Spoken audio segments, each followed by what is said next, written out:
The Honda HR-V has always been known as the typical subcompact crossover. It's affordable, it's practical, it's fuel efficient, and it's built for Americans who live in the city or suburbs. It was never known as being a vehicle that you were going to pack up your family and friends and go on a weekend road trip or on an adventure. But things are certainly about to change, as Honda has decided that bigger is better. And now being built on the Honda Civic platform, this vehicle is going to have all new technology, it's going to have all new looks, but also it's going to drive a lot better as well. And that's why I am here, because the HR-V was known as the entry-level crossover in the lineup for Honda. But I believe for 2023, there is nothing entry-level about this vehicle that I'm sitting next to. So in this review, we're going to take a deep dive into the 2023 Honda HR-V.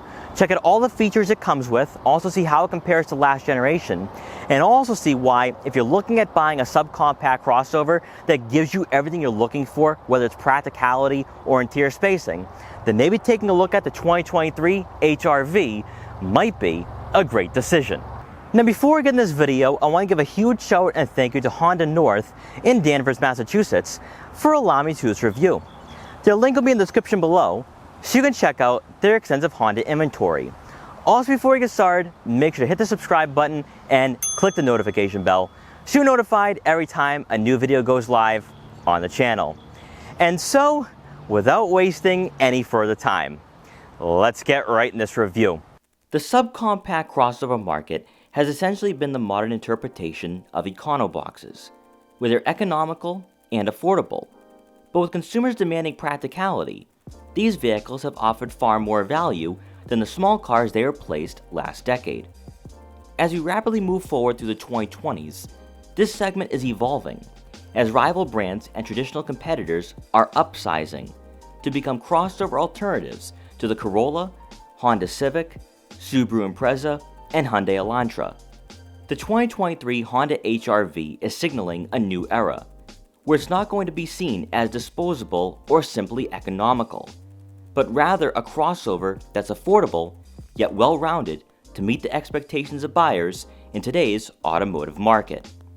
Starting off with pricing, the HR-V we have today is a Sport, coming in at just over $25,500, which is a slight increase over the outgoing generation. Without stating the obvious, a lot has changed for this subcompact crossover, not only when it pertains to the road presence, but even the platform it's built on, as the 2023 model shares the same underpinnings with the Honda Civic, and this will have a profound effect in a multitude of ways that goes beyond driving dynamics. First, with the exterior dimensions, the HR-V has grown by almost 10 inches in length, and is about 2 inches wider and an inch higher than its predecessor, making it larger than most rivals and similar in size to the Corolla Cross.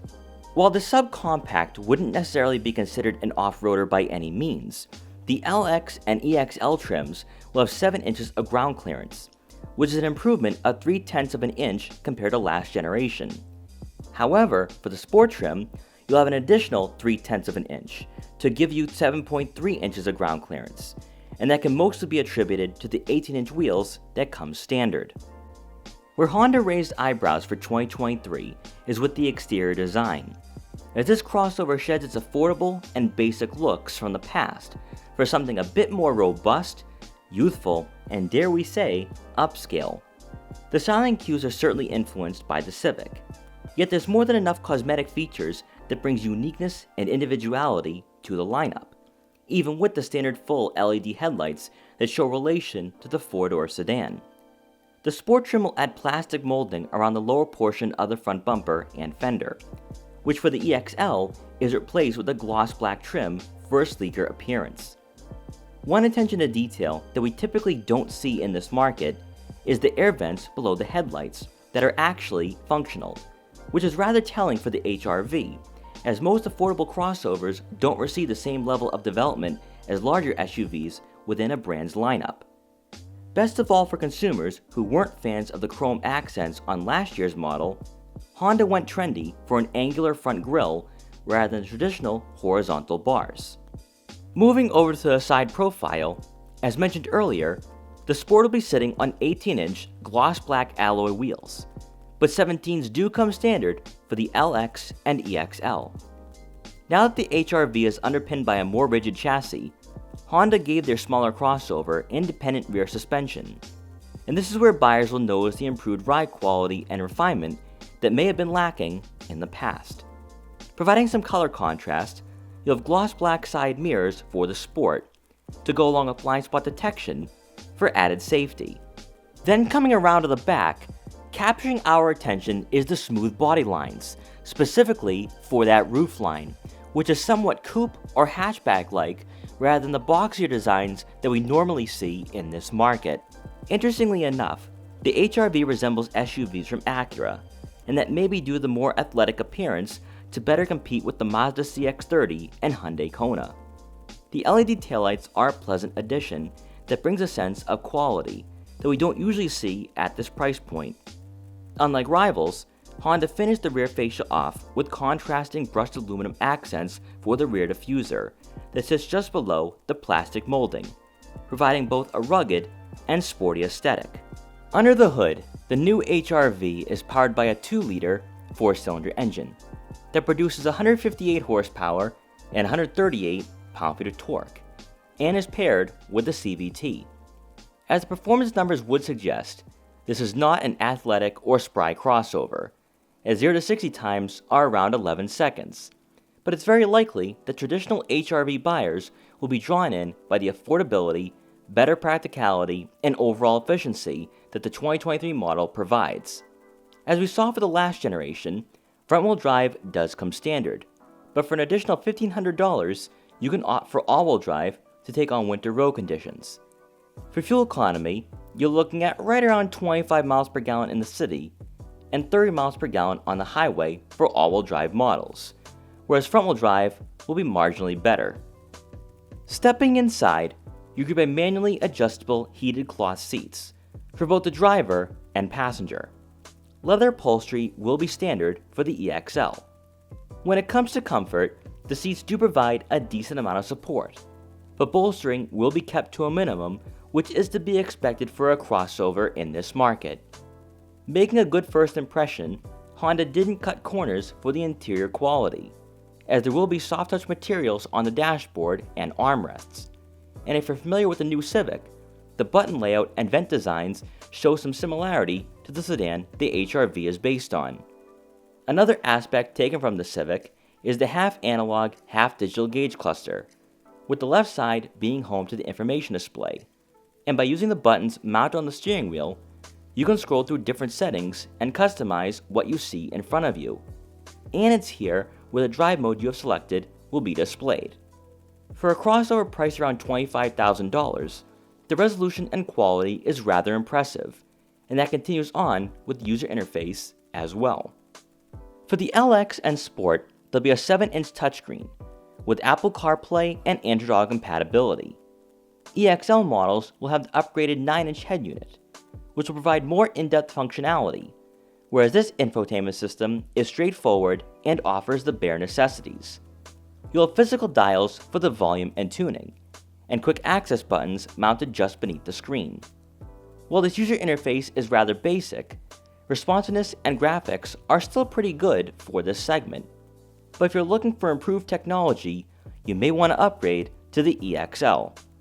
As always, there will be a rear backup camera, but a bit surprising to see for this trim is trajectory and rear cross-traffic alert, as most competitors won't offer either feature or safety guidance. As you make your way towards the center console, just above, you'll have the dials for the climate control, fan speed and direction, along with the heated seats. Below that, you'll find a USB input for smartphone connectivity, and a tray for smaller items. What will go unnoticed by many, and isn't a main talking point, is the center console itself, as the contrast stitching and overall design enhances the perception that the HR-V is spacious inside. The floating bridge that connects to the center storage compartment brings some character to this vehicle, and it's here where you'll find the drive mode selector, hill descent control, and electronic parking brake. Under the bridge are 2 USB inputs, conveniently located on the driver and passenger side. And rounding out the front seating area, for that center storage compartment, there'll be more than enough room for smaller items. Now moving on to the second row, we're going to start off on the passenger side.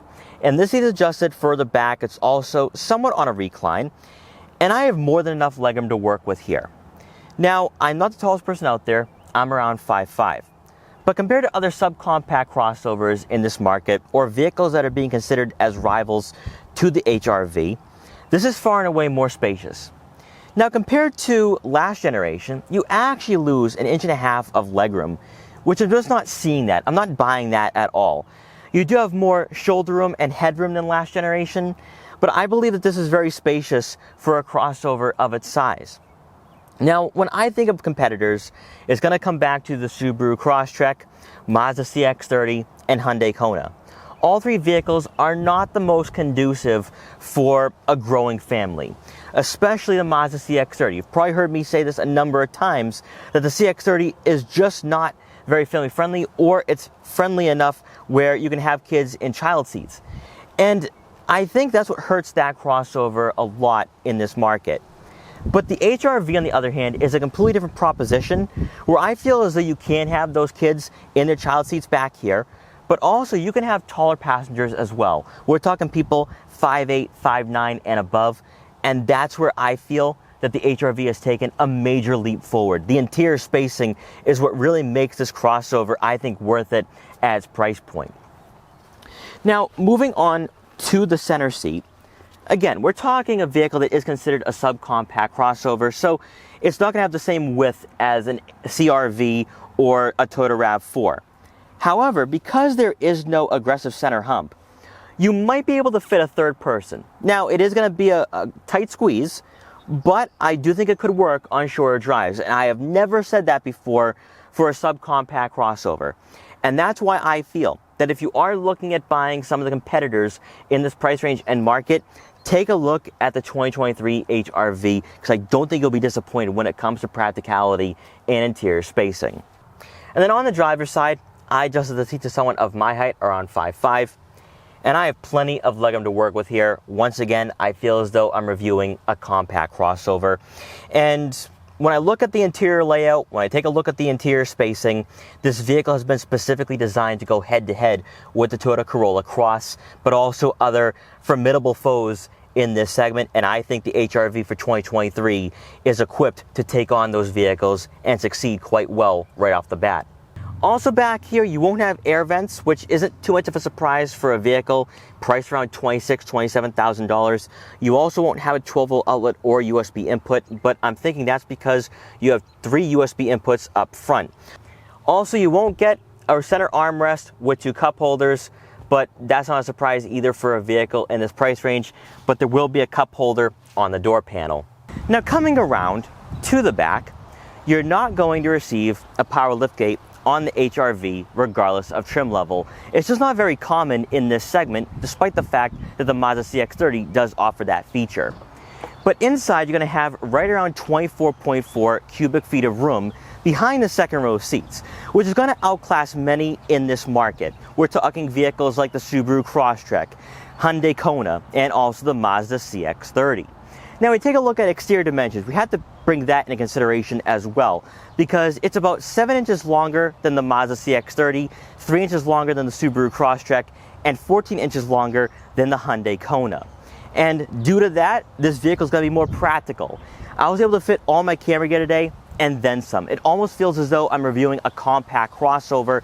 And to be brutally honest, I think this would be more comparable to a Nissan Rogue Sport rather than some of the subcompact crossovers that we see in this price range.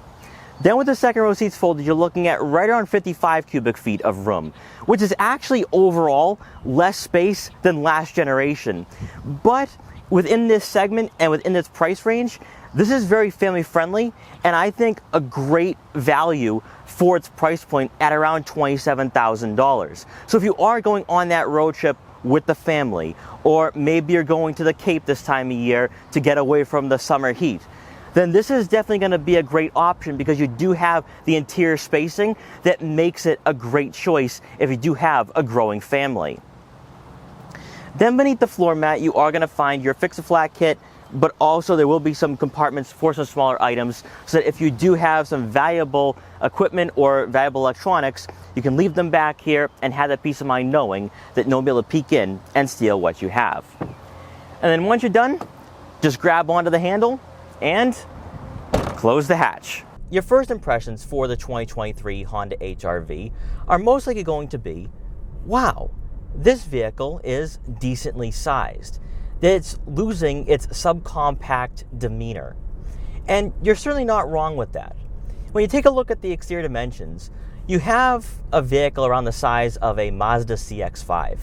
It's practically a small compact crossover, and you feel that for the interior. Shoulder room, there's plenty of it. When it comes to front vision, you have a lot of that as well. Nice panoramic view. A-pillars are super thin. The side mirrors are placed in a good spot so I can see what's in my blind spots. Then looking out back, the headrests do get in the way a bit, but I can see what's behind me. But best of all, I feel as though that I'm in a traditional crossover. That this doesn't feel like a vehicle that's just built for city streets or suburban roads. This is a crossover that I can pack up my family and friends and go on a long road trip. But what's really more important than that is the fact that the HR-V for 2023 doesn't drive like a cheap crossover or a vehicle that's priced at around, I'd say, $25,000, $30,000. It actually rides a lot softer than that. Now, accelerations are a bit lethargic, and that's to be expected. The HR-V has never been known as being a performance crossover. But what's really standing out to me is the fact that at around 40 miles an hour, I'm not really hearing a lot of the outside world. And I'm on a nicely paved road, so that could be playing a role, that could be playing a part into what I'm experiencing today.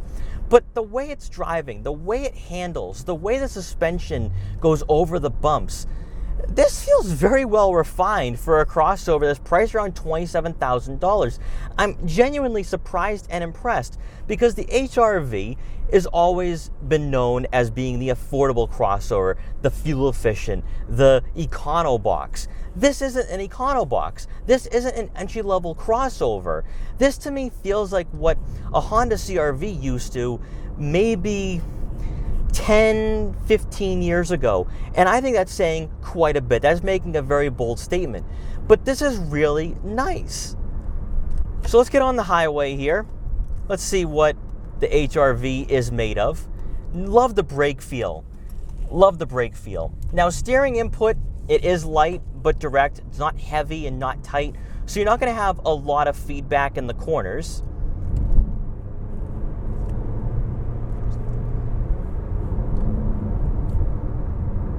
Getting up to highway speed here at around 60 miles an hour.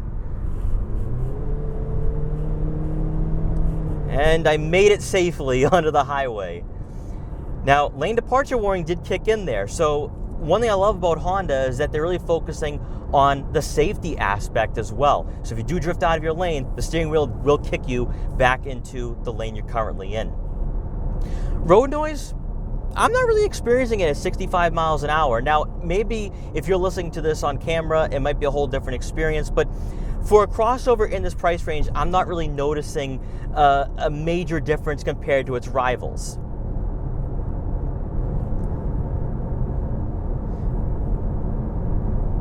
Now, I will say this, though, that I'm probably not going to have the most confidence of getting around slower drivers on this little test drive here, just because when you're looking at the performance, when you're looking at the 0 to 60 times, this is definitely not a vehicle that you're going to be driving very spiritedly. But for somebody that's just looking for a point A to point B car, a daily driver, this is really comfortable.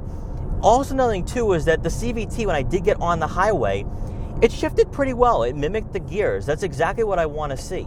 But being on the highway for a couple minutes now, it feels very well composed. Again, I'm not very confident in trying to get around slower drivers before my exit comes up, but police reported ahead.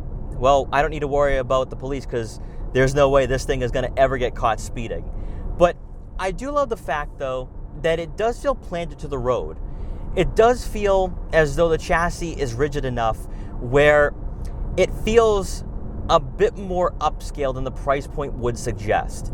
I think what Honda has done for 2023 is give you a vehicle that feels like a compact crossover, but a price point that suggests that it's still subcompact. Because when you look at the practicality at 24.4 cubic feet of room, or even the interior spacing, this kind of really outclasses the Mazda CX-30 or the Kia Seltos or the Hyundai Kona. This vehicle right here, I think, is certainly a winner. Now, the only difference, though, is that it does lose its more agile and somewhat fun driving characteristics because it was built on the Fit platform.